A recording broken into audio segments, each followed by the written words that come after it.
다시 불러주신 게 감사하죠. 목사님 겸손하게 말씀해 주셔서 감사하고요. 오늘 전할 말씀은 야고보서 2장 1절부터 13절 말씀입니다. 함께 우리 야고보서 2장 1절부터 13절까지의 말씀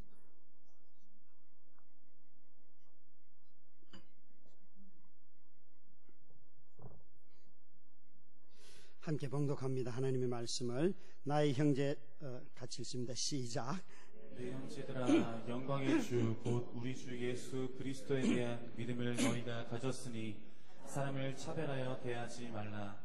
만일 너희 회당에 금가락지를 끼고 아름다운 옷을 입은 사람이 들어오고 또 남루한 옷을 입은 가난한 사람이 들어올 때에 너희가 아름다운 옷을 입은 자를 눈여겨보고 말하되 여기 좋은 자리에 앉으소서 하고 또 가난한 자에게 말하되 너는 거기 서 있든지 내 발등상 아래에 있으라 하며 너희끼리 서로 차별하며 악한 생각으로 판단하는 자가 되는 것이 아니냐. 내 사랑하는 형제들아, 들을지어다. 하나님이 세상에서 가난한 자를 택하사 믿음에 부요하게 하시고 또 자기를 사랑하는 자들에게 약속하신 나라를 상속으로 받게 하지 아니하셨느냐. 너희는 도리어 가난한 자를 업신 여겼도다. 부자는 너희를 억압하며 업정으로 끌고 가지 아니하느냐. 그들은 너희에 대하여 일컫는 바 그 아름다운 이름을 비방하지 아니하느냐. 너희가 만일 성경에 기록된 대로 내 이웃 사랑하기를 내 몸과 같이 하라 하신 최고의 법을 지키면 잘하는 것이거니와 만일 너희가 사람을 차별하여 대하면 죄를 짓는 것이니 율법이 너희를 범법자로 정죄하리라. 누구든지 온 율법을 지키다가 그 하나를 범하면 모두 범한 자가 되나니 간음하지 말라 하시니가 또한 살인하지 말라 하셨음즉 내가 비록 간음하지 아니하여도 살인하면 율법을 범한 자가 되느니라. 너희는 자유의 율법대로 심판받을 자처럼 말도 하고 행하기도 하라. 긍휼을 행하지 아니하는 자에게는 긍휼 없는 심판이 있으리라. 긍휼은 심판을 이기고 자랑하느니라. 아멘. 거룩하게 하려는 사람들은 거룩 그 자체가 우리를 심판합니다. 거룩하게 살려고 하는 사람은 거룩 자체에 의해서 항상 정죄를 당합니다. 왠가 하면 우리가 거룩함에 이를 수 있는 존재가 아니라는 것을 알기 때문에 그렇습니다. 그래서 이 거룩 자체를 추구하면 할수록 끊임없이 내가 이게 이렇게 속될까 하는 문제에 계속 부딪혀요.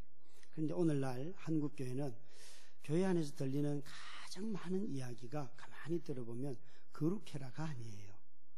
여러분 인사를 할 때 건강하세요, 행복하세요, 너무 행복해요. 여러분 옆에 분에게 건강하세요, 행복하세요 이렇게 하면 인사 좀 해보세요.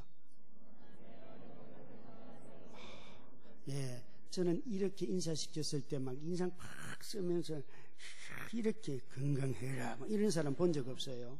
근데 이번에 이렇게 인사해 볼래요? 정직하게 사세요. 특히 여러분 목사님이 여러분들을 만났을 때 정직하게 사세요 이러면 뭘 또 알아가지고 건강하고 행복하게 사세요 아무 인사로서 문제가 없는데 정직하게 사세요, 거룩하게 사세요 인사 딱 하는 순간 관계 깨집니다. 왜 그럴까요? 분명히 성경은 우리에게 거룩하게 살라고 끊임없이 거룩하게 사는 것이 하나님의 백성들의 모습이라고 그렇게 말을 함에도 불구하고 거룩이라는 단어를 떠올리는 순간 마음이 상해요. 저 사람 왜 나를 판단하지? 교회 안에서 들리는 많은 얘기들은 성경에서 얘기하는 것과 아무 상관이 없어요. 여러분, 하나님이 여러분 행복하기 위해서 만들었어요? 예. 그건 우리의 목적이 아니에요. 우리는 하나님 우리를 만드실 때 거룩한 존재가 되도록 만드셨고 구속하셨어요. 그런데 우리는 이것을 잃어버렸어요. 교회에서. 교회 들어오면 전부 다 거룩에 대한 얘기가 없어요. 우리 막내가 태어나자마자 3일 뒤에 쓰러져서 제가 양육을 할 수가 없어서 남동생 가족이 길러줬어요. 33개월 동안 용인에 있는 그 살고 있는데요. 그 동생 부부가 지구촌 교회를 다녀요. 그런데 이 어린 녀석이 33개월 동안 하여간 작은 엄마 아빠 손에 잡혀서 교회를 다녔고 말을 배웠고 찬양을 배웠어요. 33개월 될 때 저희 집에 데리고 왔는데 거실에 이렇게 오자마자 뭐 레고를 하면서 흥얼흥얼 하는데 이런 노래를 해요. 진실하게 거룩하게 살게 하소서. 진실하게 거룩하게 신실하게 진실하게 거룩하게 살게 하소서. 이 노래를 해요. 제가 깜짝 놀랐어요. 그래서 물었어요. 너 이 노래를 어디서 배웠냐 그러니까 교회 학교에서. 근데 제게는 무슨 소리로 들렸는가 하면 그 아이의 입을 통하여서 하나님이 제게 병현아 너 이렇게 삶이 어려워도 진실하게 거룩하게 살아야 돼. 아이의 입을 통하여서 제게 들려주시는 음성이었어요. 세리와 바리새인이 함께 성전에 기도하러 올라갔어요. 근데 바리새인은 올라가서 하나님 저는 11조도 했고 일주일에 이틀씩 금식도 하고 간음도 안 했고 도둑질도 안 했고 저는 10계명 다 지켰어요. 그렇게 기도를 했어요. 따로 서서. 이때 영어 성경에 따로 서서는 장소를 말하는 것이 아니에요. 원래 바리새인이 들어가는 뜰이 있고 이방인이 들어가고 여인이 들어가는 뜰이 있어요. 그런데 영어 성경은 그것을 장소로 해석하지 않고 He had prayed by himself. 기도의 대상에 대해서 얘기하고 있어요. 그 사람은 독백했다는 것이에요. 하나님의 전에 가서도 하나님을 본 것이 아니에요. 자기의 행위를 보면서 나 이렇게 멋지게 살았습니다. 이것 지금 자랑하고 있어요. 그런데 세리는 그 가장 성전 지성소로부터 멀리 멀리 있는 뜰에 들어갈 수밖에 없는 존재인데 그는요 그 성소 안에 들어가지도 못하고서는 그 뜰에서 그냥 주님을 향해 이렇게 말했어요. 주님 저를 불쌍히 여겨주십시오. 누구의 기도가 응답이 되었어요? 여러분 많은 사람들이 나 거룩하게 살았습니다 그럴 때 나 은행 가서 도둑질 안 했습니다. 나 누군가 칼로 사람 찔러 죽이지 않았습니다. 이렇게 말을 해요. 그게 아니에요. 하나님의 존재에서 하나님의 눈으로 자기를 볼 때에만 긍휼이라는 단어를 떠올릴 수가 있어요. 하나님의 존재에서 하나님의 눈으로 자기를 볼 때에 그때에 긍휼이라는 말이 무엇인지 알 수 있단 말이에요. 그래서 하나님께서 예수님께서 이 바리새인은 스스로 의인이라고 하는 사람이고 이 세리가 바로 내가 찾던 그 사람이다.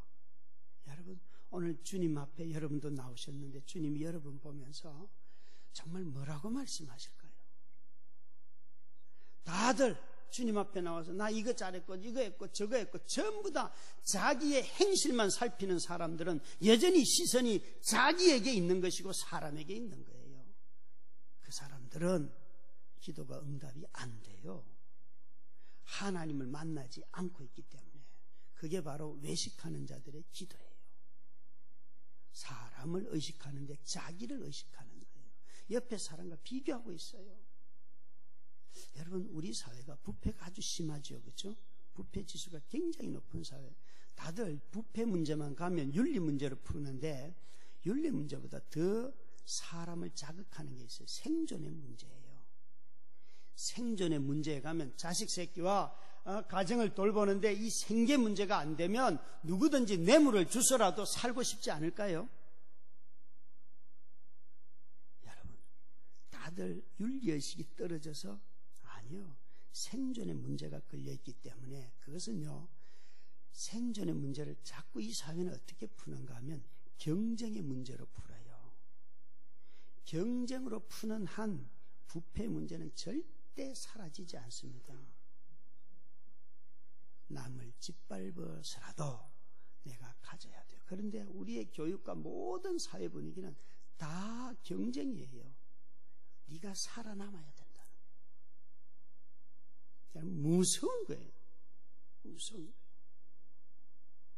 오늘 주님이 우리에게 나의 형제 자매 여러분, 여러분의 영광의 주 2장 1절에 제가 가져온 성경이 3번역을 가져왔어요. 보니까 띄워주시면 한번 읽어볼까요? 2장 1절을 한번 시작.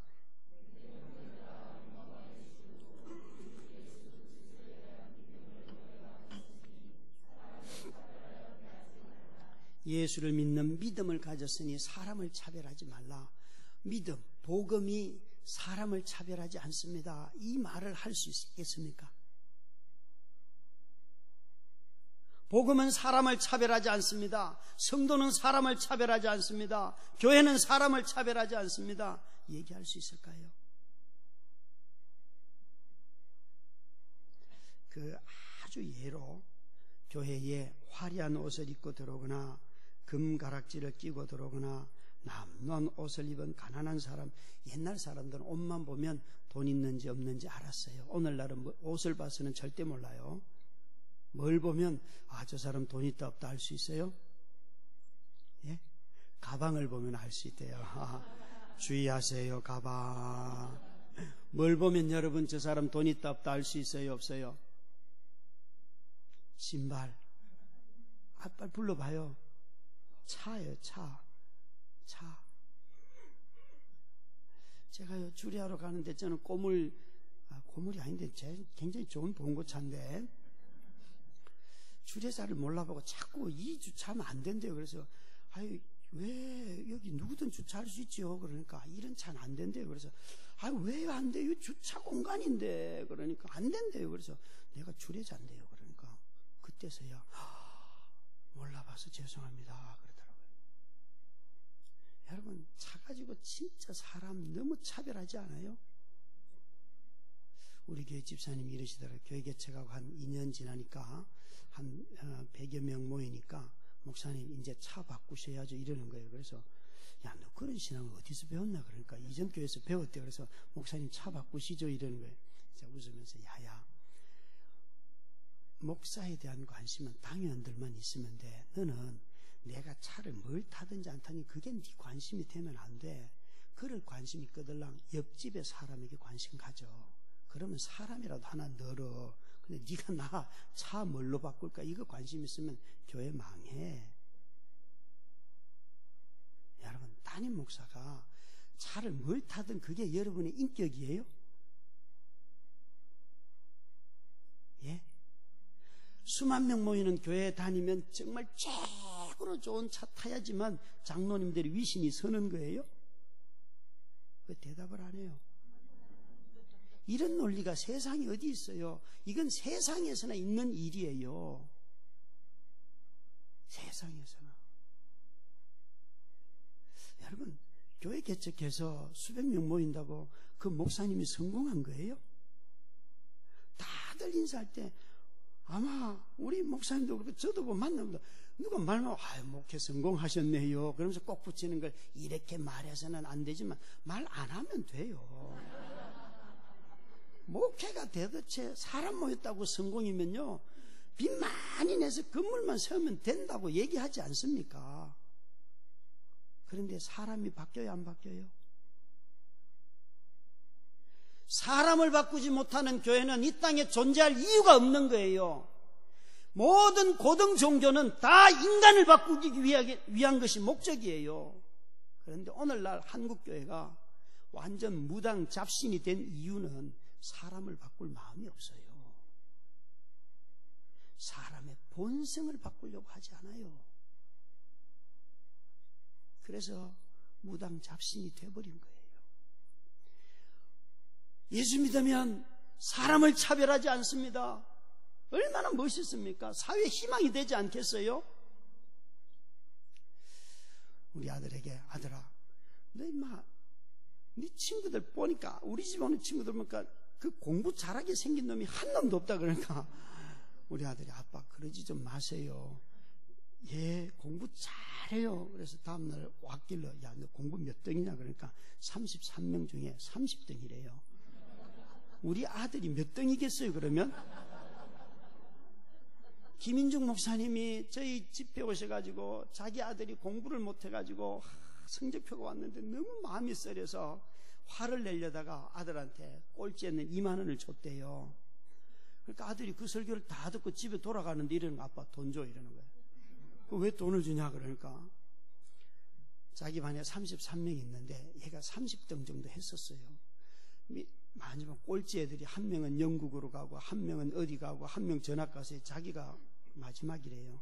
그러면서 돈을 달라는 거야. 제가 웃으면서 야야, 전학 그 목사님이 말씀하실 때 전학 가고 해외 가고 것 때문에 꼴찌 된 걸 말한 게 아니었다. 아들이요, 얼마나 웃깁니까 여러분. 여러분은 여러분 자녀들이 친구를 사귈 때에 정말 마음속에 공부 잘하는 애하고 사귀었으면 좋겠다 이런 말이 있어요, 없어요? 그거 혹시 사람 차별하는 거 아니에요? 예? 어느 날 우리 아들이 와서 그래요. 아빠, 내 친구 누구 그 친구한테 다른 친구 엄마가 나에게 말했어. 너 이 친구 아빠가 운동하시다가 갑자기 쓰러져서 돌아가셨어요. 34세. 아주 젊은 나이에. 같은 아파트 살아요. 놀이터에서 교회 다니는 여집사님이 우리 아들과 그 집 애를 두고 야, 애비 없는 자식을 왜 사귀냐. 자기 집 애하고 걔하고 우리 애 셋 놓고는 애비 없는 자식을 왜 사귀냐고 얘기를 했다는 거예요. 애가 와서 그래요. 다음에 그 집사님 만나고 집사님 그런 말 하지 마요. 그런 정말 악한 거예요. 여러분 가만히 보면요. 결손 가정에서 나오거나 문제가 있거나 어려움이 있는 아이들을 그 아이의 친구들을 보듬어서 함께 살아가려고 하지 않고 얘 사귀지 마. 그 얘기 얼마나 쉽게 합니까? 악에게 물드는 것이 두렵다면 내가 잘 키운 자식이 선하게 다른 사람에게 영향력을 끼치도록 만드는 것, 그게 복음 아니에요? 오늘날 악이 무서워서 선한 사람끼리 우리끼리 앉아있는 이 형국이 너무 꼴불견이에요. 교회가 교회답지 못한 거예요. 교회를 세상에 두신 이유는 악한 세상을 물들지 않고 변화시키라고 두었잖아요. 그런데 우리는 거꾸로 차별해서 아무도 못 들어오게 해요.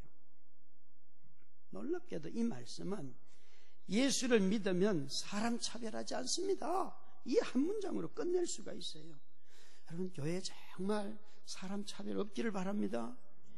장로님을 뽑을 때에, 재직들을 뽑을 때에 여러분 기준이 뭐예요? 돈 좀 낼 만한 사람 뽑으세요? 아니면 믿음 좋은 사람 뽑으세요? 자신이 없죠?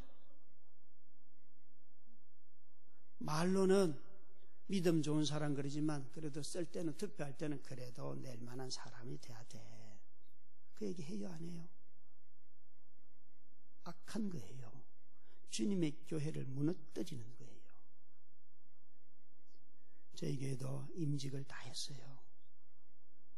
장로님들 될 분들에게 성도들이 신신당부한 거 절대 돈 얘기 나오지 않게 하십시오.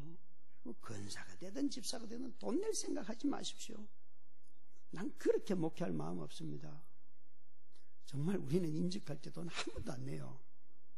그랬더니만 아주 가난한 장로님이 됐어요. 장로님 이러시는, 목사님, 나는 섬길 자격이 없습니다. 그렇지만 나는 교회를 위해서 매일 서너 시간씩 기도하겠습니다. 제가 그랬어요. 장로님, 그거면 됐어요. 다른 거 필요 없어요. 기도하면 돈도 오고 사람도 오고 다 와요. 장로님, 돈 많이 안 내도 돼요. 여러분, 정말 교회에 임직하는데 왜 돈이 필요합니까?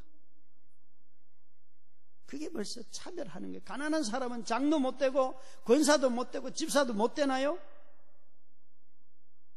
한국 교회는 종교교육 때보다도 더 부패한 교회예요. 돈 없으면 시간도 없어서 교회도 못 와요. 여러분, 시간 남아서 교회 와요? 생명 때문에 교회 와요? 생명의 문제로 교회 와야지만 가난하든 부하든 교회 오는 거예요. 그런데 형편이 돼서 오는 사람은요, 여전히 그 사람은 아직도 생명의 문제가 아니에요.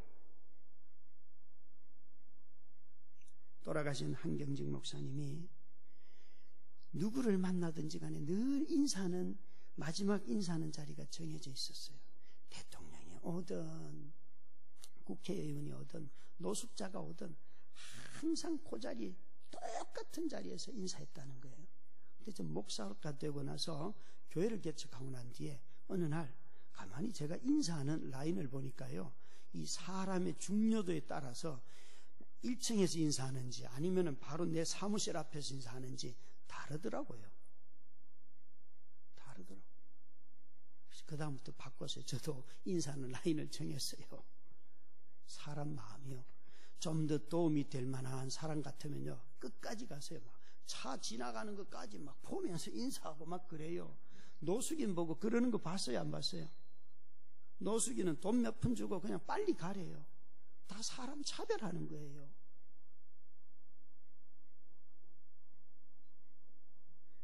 차별은 악한 거라고 오늘 말씀했어요. 차별은 악한 거다. 악이라는 것은 존재해서는 안 되는 거예요. 그렇죠? 사라져야 하는 것이에요. 여러분, 다시 말씀드리지만 한국 사회의 부패가 끊어지지 않는 이유는 윤리적인 게 있지요. 왜 없겠습니까? 그런데 그 윤리의 밑바탕에 무슨 문제가 더 큰가 하면 생존의 문제가 더 큰데, 이 생존을 경쟁적으로 부추기기 때문에 부패의 문제가 사라지지 않아요. 다 먹고 살기 위해서 부패를 한다니까요. 가만히 보면 사활이 걸린 경쟁에서 살아남는 것은 정직한 방법으로는 안 된다는 마음이 이미 다 있어요. 그래서 학연, 지연 다 의지하는 거예요. 중환자인 아내를 데리고 어제 하루 종일 병원에 가서 검사를 했어요. 그런데 제 아내, 그러니까 처제가 고려대 병원에 근무하는데 저는 연세병원을 쭉 다니고 있어요.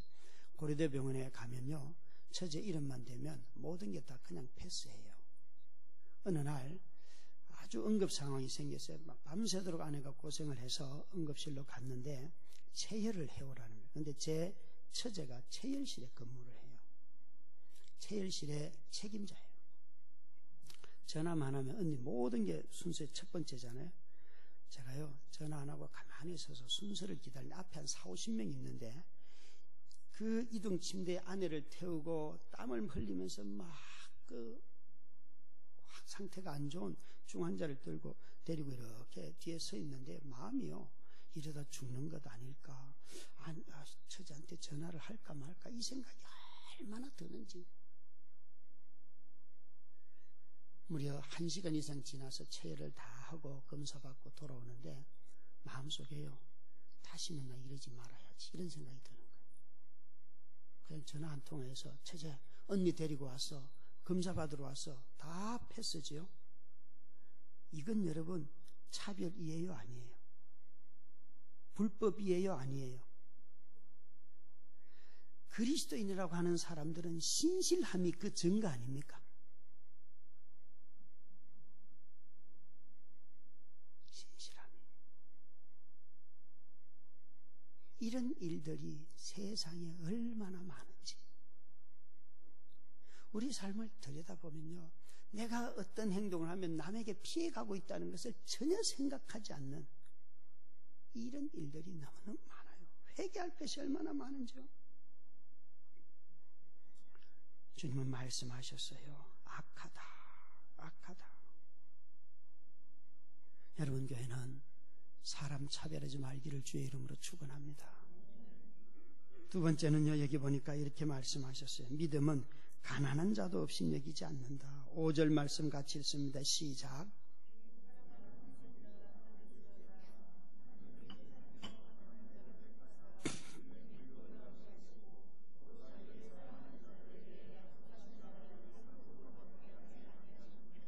하나님께서 세상에서 가난한 사람, 여기서 뭐 영적으로 가는 그런 게 아니, 경제적으로 실제로 가난했어요. 초대교회는 모든 구성원들이 대부분 다 가난했어요. 더러 부자가 있었어요.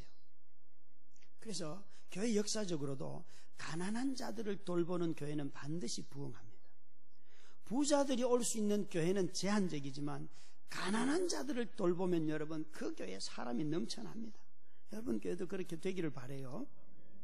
여기 보니까 우리 하나님께서 세상의 가난한 사람들을 택해서 믿음에 부유한 사람이 되게 했다는 거예요. 되게 했다는 거예요. 심지어 그 가난한 사람들에게 하나님이 똑같은 약속을 상속하셨다는 거예요. 저 여러분이 진짜 화나는 게 있어요. 막 초짜 그리스도인이 기도하다가 방언받으면 수십 년 교회 다녔는데도 방언을 못 받는 사람이 하나님 왜 쟤는 사랑해서 방언을 주고 나는 왜 방언을 안 줘요? 내가 교회 이렇게 오래 다녔는데. 교회 오래 다니는 것이 방언을 받는 조건이 아니죠, 그죠? 그럼에도 불구하고 내가 못하는 건 누가 하면요 막 마음속에서 시기 질투가 일어나거든요. 왜 나는 안 주실까? 왜 안 주실까? 요나를 알죠? 요나는 자기 민족을 전쟁을 하면 이 아수르 사람들은 와서 오늘날로 말하면 화염 방사기 다 마을을 다 태워버렸어요. 아주 잔인한 거죠. 그런데 하나님이 걔들에게 가서 3일 동안 전하라 그러는데 3일이 아니라 하루밖에 안 했는데도 그 도시 전체가 회개하면서 돌아왔잖아요. 그러니까 뿔따구가 났어요. 하나님, 얘들이 망하기를 기다리고 있는데 하나님이 그들을 회개시켜서 돌이키는 걸 보니까 화가 났어요. 저와 여러분은요 정말 하나님의 무한한 사랑 앞에서는 분노가 나오는데 한번 들어보세요. 여러분 오랜 중고등학교 때 친구 아니면 대학교 때 친구라면 생각해 보세요. 그 친구 중에서 나보다 얼굴도 잘생겼고 집안 분위기도 좋고 직장도 좋고 졸업해서 결혼을 했는데 배우자도 너무너무 잘생겼고 멋있고 하여튼 아름답고 자식들도 낳았는데 어쩌면 그렇게 다 잘 되는지 단 한 가지가 모자라요. 믿음이 없어요. 그런 사람 볼 때 여러분 부러우면서도 이렇게 말하죠. 저거 다 헛거야. 저거 다 헛거야. 그렇게 말해요. 마음에서. 저거 다 헛거야. 예수만 믿으면 돼. 그래요. 그런데 어느 날 한 20, 30년 뒤에 동창회 갔는데 조건은 똑같아요. 그런데 여기에 하나 더 붙여져서 믿음까지 생겼어요.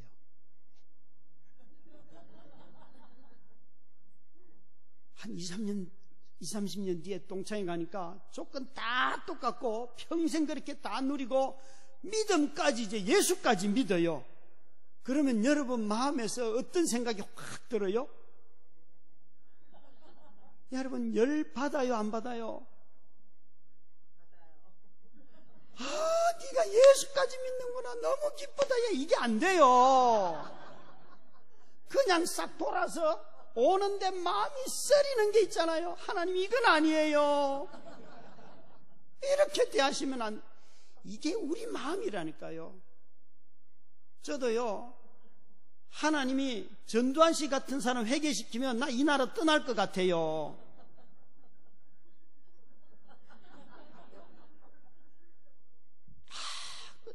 눈물 나는 이야기예요, 여러분. 우리 마음에 얼마나 하나님의 무한한 사랑이 악인에게 나타나면요, 다 있잖아요. 마음에 분노가 일어나요. 하나님 가까이 안 가고 싶다니까요. 이게 우리 마음에 다 있어요. 우리 마음에. 하나님의 나라의 모든 상속은 아무 조건 없이 믿음 안에 있으면 누구에게나 다 준다. 여러분 한마디 내가 죄하고 구원 같이 받아? 아니야. 하나님 난 좀 특별대우 해주셔야지.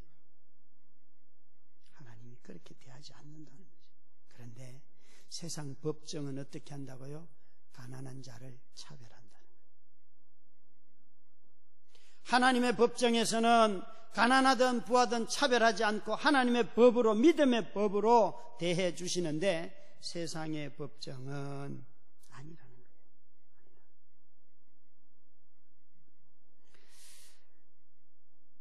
너희가 도리어 가난한 사람들을 차별 업신여기고 그들을 법정으로 끌고 간 것은 부자가 아니냐. 부자이고 권력자이고 또 고위층일수록 항상 하는 말이 있어요. 질서를 지켜야지 그래요. 질서를 지켜야지. 그런데 여러분 질서는 어디서 나올까요? 질서는요 정의로부터 나옵니다.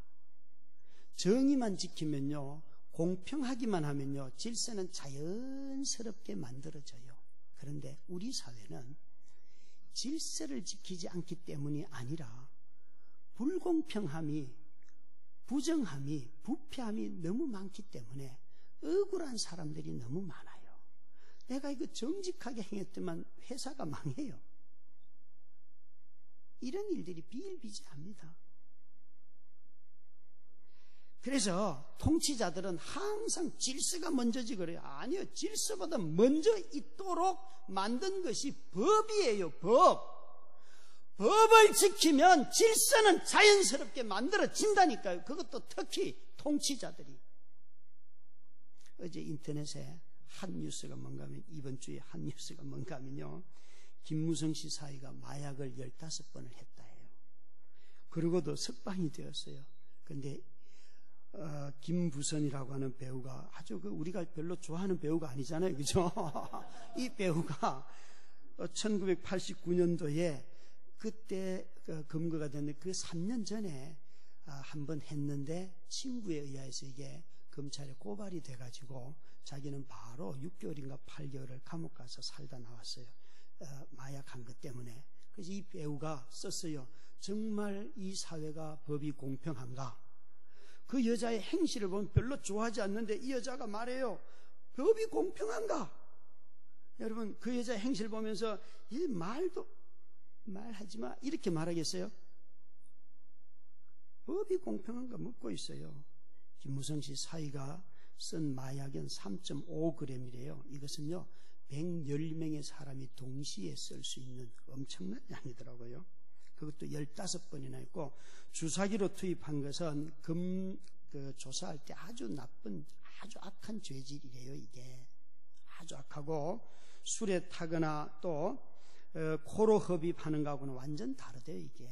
그래서 아주 중죄인으로 다루게 되고, 이 사람이 차 안에서 흡입했다고 말했는데 이건 중형을 받아도 더 중형이라는 거예요. 왠가 하면 차 안에서 흡입하고 운전을 하면요 상해를 입히기 때문에. 그런데 석방이에요. 여러분, 이게 불법 아닙니까? 이런 걸 보면서 여러분 기도 안 해요? 하나님, 정말 정의가 서게 해 주십시오. 악한 자들이 무너지게 해 주십시오. 그 기도 안 합니까? 무서워요. 내가 망할까 봐서. 하나님이 시편의 모든 기도는 하나님이 정의로운 분이기 때문에 나오는 탄식이에요. 정의로우신 하나님이 지금 뭐 하고 계시냐는 거예요. 여러분, 정말 이 세상의 법정은 부자들의 편을 들지만 하나님의 법정에서는 하나님이 차별하지 않고 하나님의 법으로 심판하신다는 것이에요. 차별은 그래서 오늘 말씀에 뭐 하는 거라고요? 죄를 짓는 것이다 그랬어요. 죄를 짓는 것이다. 차별은 악한 것이고 차별은 죄를 짓는 것이다. 오늘 한국교회가 이 세상에 빛이요 소금이 될 수 없는 이유는 우리가 가진 메시지 때문이 아니라 그 메시지를 가진 사람들이 불의와 부정과 부패에 너무나 깊이 연루되어 있기 때문에 그래요. 일광그룹에 이미 방송이 다 나갔으니까 제가 공식적으로 언급을 하는 거예요. 일광그룹에 그 이규태 장로님이요? 저는 그분 몰라요. 그런데 어느 날 신문 기사를 읽다가 화가 났어요. 왠가 하면 그 교회 목사님이 나와서 이렇게 말하더라고요. 이 장로님 개인 신앙은 좋은데, 예? 제가 의심했어요. 개인 신앙은 좋은데 그럼 이 신앙은 뭐지?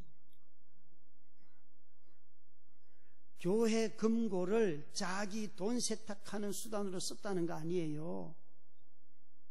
그런데 개인 신앙이 좋대요. 그 교회 목사님이 그래. 제가 읽으면서 도대체 신앙이 뭘까 이게? 교회 돈 많이 냈다는 소린가? 제 눈에는 그렇게 읽혀요. 여러분, 신앙이 개인에게만 있고 관계 안에는 없고 학교 가면 없어지고 직장 가면 없어지고 그럼 집에 오고 교회 오면 또 들어왔다가 교회 밖에 나가면 없어지고 그런 거예요? 신앙은 우리 삶을 전체를 다 포괄하는 포용성이 있고 전체 일관성이 있는 것 아닙니까? 정말 놀라워요. 이런 개인과 이걸 어떻게 구분하는지. 우리 사회가 자살률이 제일 높은 사회 아닙니까? 그것은 삶을 살아가는 환경이 깨졌다는 건데, 그 깨져 있는 환경을, 생명을 그렇게 귀하게 여기는 교회가 메꿔야 되지 않겠어요? 생명이 살만한 공간으로. 여러분은 학교 선생님한테 덤벼들 때 자식이 조그만 불이익 당했을 때예요? 아니면 정말 학교의 큰 문제 때문에 덤벼드십니까? 어느 날 이 설교 이런 예화를 들었더니만 초등학교 선생님이 목사님 내 얘기 좀 들어봐요. 나는 그 아이들 학기가 끝나고 난 뒤에 종합입기 평가서에다가 이 아이는 정말 미술을 이렇게 잘합니다. 그러면서 칭찬을 막 해줬더니만 바로 그 엄마가 학교로 전화 와가지고 선생님, 나는 우리 아이가 미술한다는 칭찬 듣고 싶지도 않아요. 이런 거 쓰지도 마세요. 우리 아이가 수학 영어 잘한다고 그런 거 써주세요. 그래서 제가 아니 선생님이 애들 보고 평가한 건데 그 학부모한테 아닙니다. 이 아이는 이거 잘합니다. 이게 교육입니다. 이렇게 가르쳐야죠. 그러니까 목사님 그렇게 말만 하면 바로 그 학부모가 학교 홈페이지에 막 쓰고 막 교장실에 전화해가지고 선생님 바로 교장실로 불러간대요. 그리고는 교장실에 가면 무슨 일이 있는데요. 그러니까 교장선생님이 그 학부모 와서 시비 걸면 이 선생님 보고 와서 무릎 꿇고 용서를 빌라고 그렇게 말한대요. 그래서 제가 그랬어요. 그따위 교장이 어디 있어요?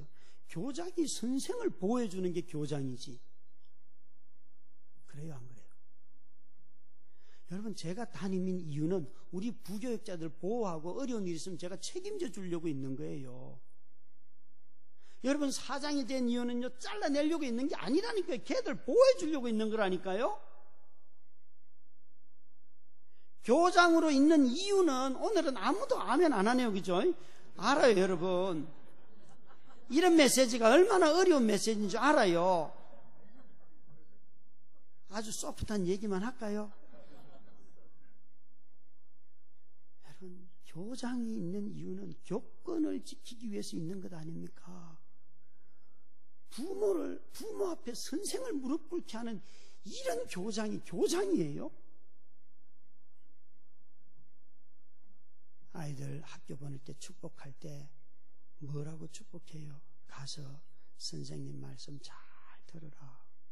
선생님 존경해라. 이거 가르쳐야 돼요. 그거 안 가르치는 부모는 바보예요. 선생님 뭐라고 말하면 개인적으로 말해야지. 애들 앞에서 막 욕을 하고 애들 앞에서 교회 지도자들 욕하는 거 아이들의 영혼에 그냥 다 독극물을 넣는 거예요. 아이들 앞에서 국가 지도자들이 욕을 막 그냥 시도 때도 없이 하고 다 그거 독극물을 넣는 거라니까요. 권위를 무너뜨리는 독극물을 넣어버리는 거예요. 여기 하나님이 죄 짓는다 그랬어요. 그런데 13절 한번 볼까요? 읽습니다. 시작.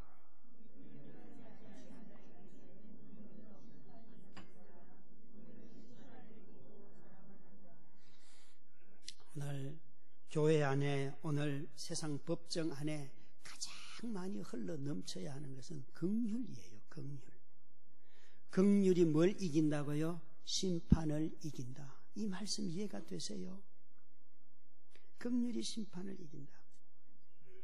어느 날 교회 사무실에 있는데 목사님 계십니까? 그러고 누가 들어와요. 우리 성도가 아니에요. 그렇게 오는 사람은. 우리 성도들은 절대 그렇게 안 해요. 그냥 살며시 와서 목사님 안녕하세요 이렇게 하지, 목사님 계십니까? 이건 외부인이에요. 그래서 제가 문을 열면서 계십니다 그랬어요.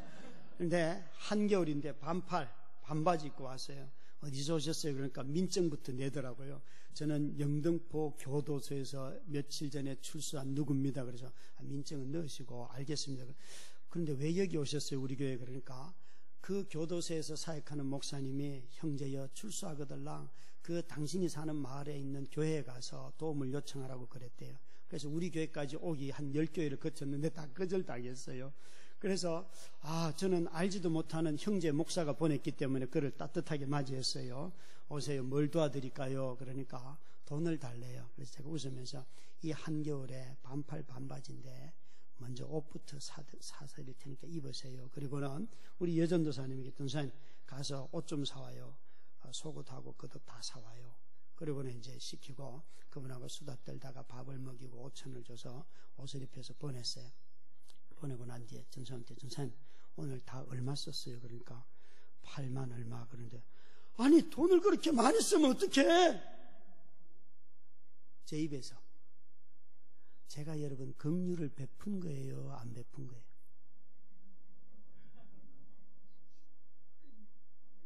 긍휼을 베푼 거예요? 안 베푼 거예요? 이건 긍휼이 아니에요. 율법이에요. 율법.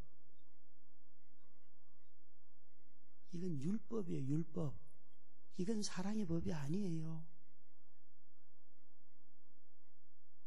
내 의 때문에 한 거예요. 그 사람이 좋아서 한 게 아니에요. 어느 날 큰 교회 부목사로 있을 때에 토요일날 저녁 늦게 청년들 리더훈련 끝내고 집에 돌아가려는데 교회 앞에 누가 막 사찰 집사님하고 싸워요. 왜 그래요 집사님? 그러니까 이 청년이 와서 잠을 재워달라는데 목사님 우리 교회는 방침이 못 재워주는 겁니다.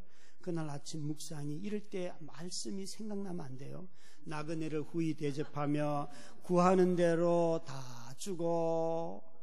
신명기 15장 7절 8절 말씀 너무 선명하게 기억이 나요. 그래서 집사님 제가 모시고 갈게요. 그리고 차에 앞에 딱 태웠는데 갑자기 불안해지는 거예요.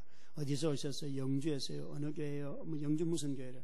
영주에 사역하는 친구가 있어가지고 야 네가 사역하는 동네에 이런 교회 있냐? 앞에 그걸 빼고 얘기하니까 이 친구가 형 없는데 이러는 거예요. 염려가 되기 시작해요. 저는 13평 다세대 빌라에 사는데 작은 방이 있고 큰 방이 있었어요. 방 조그마한 작은 방이 제 서재인데 제일 먼저 집에 들어가자마자 한 건요. 그 서재에서 제가 그때 4.5kg이 되는 노트북을 있잖아요. 큰 방으로 옮기는 일이었어요. 여러분 제가 뭐하고 있는지 잘 살펴보세요. 그러고 난 뒤에 이리 오세요. 우리 다가 좀 해요. 그러고 막 얘기하고 난 뒤에 이제 각자 방으로 들어갈 때 두 번째 제가 한 일은요. 큰 방에 절대 문을 안 잠그는데 문을 딱 잠그더라고요. 그리고 세 번째 누워서 아내하고 여보 저 인간은 좀 정신이 오락가락해. 제가 뭐 했어요? 비난한 거죠. 그리고 하이라이트는 잠자고 난 뒤에 그 다음날 주일 새벽에 저 운동하고 왔더니만 아내가 화가 나 있어요. 여보 저 사람이 당신 속옷 달라 그래서 속옷 줬어. 저 나쁜 새끼야. 제 아내가 평소 욕을 안 하는 아내가 저 새끼라고 그러더라고요. 사모님들 욕 잘해요. 참아서 그렇지. 그래서 제가 당신 진짜 화났나 보네. 그런데 진짜 저도 화가 막 나는 거예요. 그런데 교회 딱 가는데 어제 말씀이 생각나는 거예요. 나그네를 후히 대접하며 저 후하게 대접했어요? 안 했어요? 후하게 대접했어요? 안 했어요? 여러분 저와 여러분이 하는 사랑은 다 이런 꼬라지예요. 차도 태워주고 집에 와서 잠도 재워주고 간식도 주고 다 하지만 저는 도둑인 줄 의심하고요. 살해범일까 봐서 문도 잠그고요. 옷 달라고 하니까 화가 나서 비난하고요. 뭐예요? 이건 긍휼이 아니에요. 긍휼은 아무 대가가 없어도 사랑으로 하는 거예요. 그래서 긍휼이 심판을 이기느니라. 이게 십자가예요. 십자가. 십자가를 보면 저와 여러분이 딱 거기 매달려서 사망에 이를 사람이 그리스도가 아니고 우리잖아요. 그런데 하나님이 그 심판의 자리에 누구를 두었어요? 자기 아들을 두시고 우리를 살려주신 거예요. 우리를 살려주신 우리를. 하나님 조건이 있어요? 없어요? 저는 고통을 당하면서 깨달은 건 이거예요. 하나님이 나를 정말 긍휼히 여겨 주신다는 거예요. 예레미야가 3장 23절 24절에 보면 주의 인자와 성실이 무궁함으로 우리가 진멸되지 아니하는데 이것이 아침마다 늘 새롭다 노래했어요. 이스라엘 백성들을 보니까 망했어. 다 바벨론 포로가 되어 잡혀가서 망했어요. 그런데 이 예레미야의 눈에 보이니까 우리가 다 흩어져서 가족이 돌아올 수 없는데도 그 속에 하나님의 언약이 여전히 신실하게 흘러간다는 거예요. 제 아내의 병이 낫는다는 약속이 아니에요. 재산을 회복한다는 약속이 아니에요. 가족이 다시 모인다는 약속이 아니에요.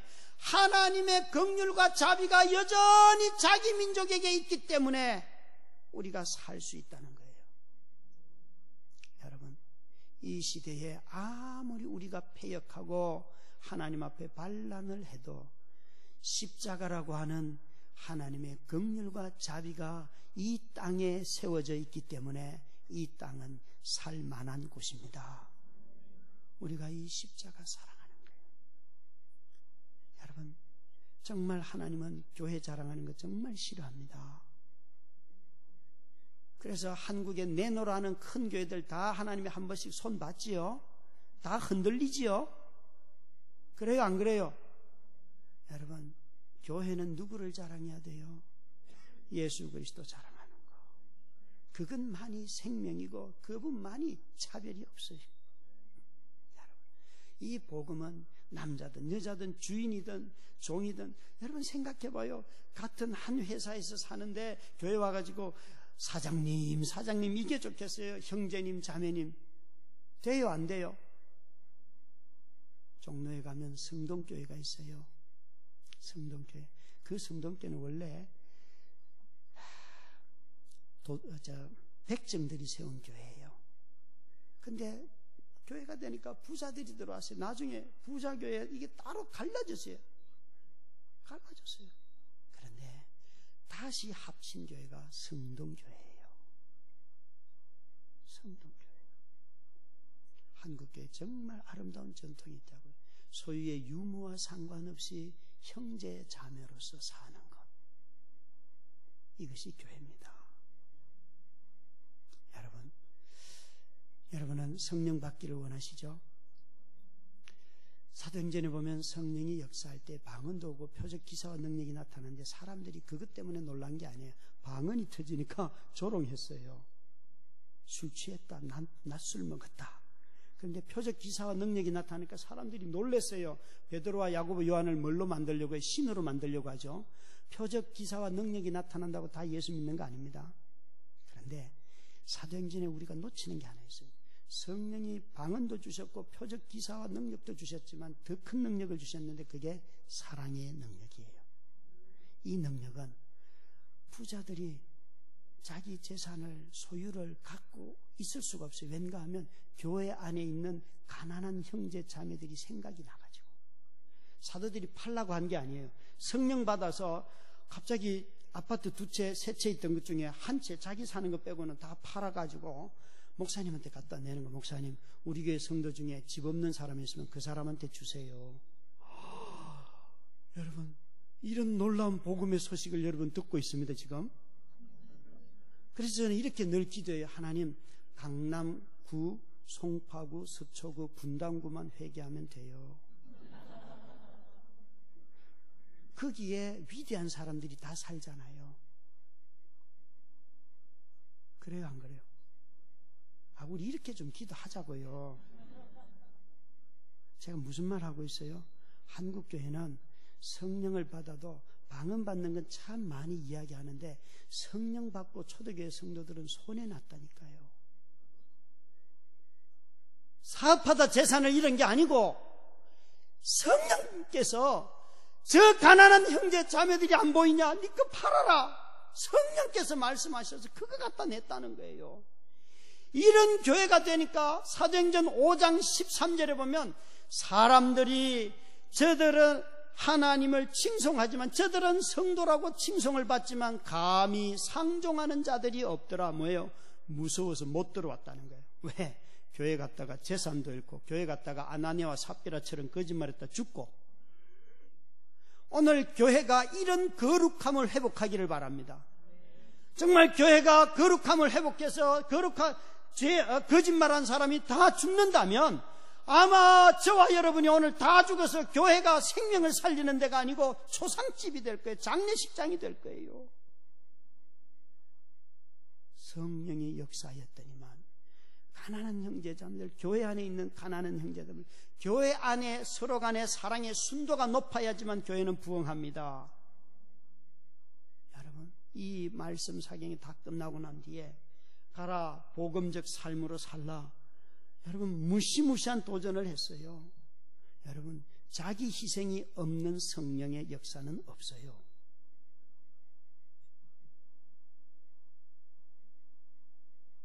자기 희생이 없는 성령의 역사는 없습니다. 오늘 말씀에 긍휼한 심판을 이긴다. 그게 바로 십자가의 죽음인 것입니다. 제가 죽 이야기 했어요? 안 했죠, 그죠? 저희 아이들하고 죽을 먹으러 갔어요. 갔는데 제가 죽집에서 죽을 주문하는데 우리 아들이 뒤통수가 되고 이러는 거예요. 죽을 준비하시오. 죽을 준비하시오. 그러는 거예요. 제가 얼마나 웃었는지 주인하고 눈이 마주치고 막 웃었어요. 근데 이 이야기를 올해 2월달 유럽 코스타 집회 가서 설교하다가 예화로 썼어요. 그런데 거기에 본죽 사장님인 최수기 집사님이 와 계셨어요. 설교하는데 제일 크게 웃으시더라고. 빵 터졌어요. 전부 다. 내려오자마자 목사님 그 멋진 아들 어디 있냐고 우리 아들하고 같이 갔어요. 아들 만나니까 막 껴안고, 야 나는 죽을 만드는 사장인데 한 번도 그런 생각 안 해봤다. 너 진짜 멋있다. 그러면서 죽을 준비하시오. 그러면서 계속 웃는 거예요, 이분이. 그리고 귀국했더니만요, 본죽 사장님이 기프트 카드 50장을 보냈어요. 죽 먹다가 죽는 줄 알았어요. 50장 여러분 힘듭디다 그거. 여러분, 그런데 교회에 들어오면 여러분 긍휼히 심판을 이기려고 하면 항상 그 자리에 자기 부인 죽음이 있는 거예요. 여러분, 교회 들어올 때에 오늘도 죽으러 간다, 집에 들어갈 때 오늘 죽으러 간다, 이 결심 안 하고는요 저 삶을 살 수가 없어요. 이왕 우리 교회 모든 성도들이 늘 죽을 준비를 하면서 사시는 여러분 되시기를 주의 이름으로 축원합니다. 기도하겠습니다. 살아계신 아버지 하나님, 오늘도 우리에게 생명의 복음을 주셔서 감사합니다. 긍휼히 심판을 이긴다고 하셨사오니 이 십자가의 은혜, 십자가의 감격, 십자가로 살아가는 저희들 다 되게 하여 주시옵소서. 예수님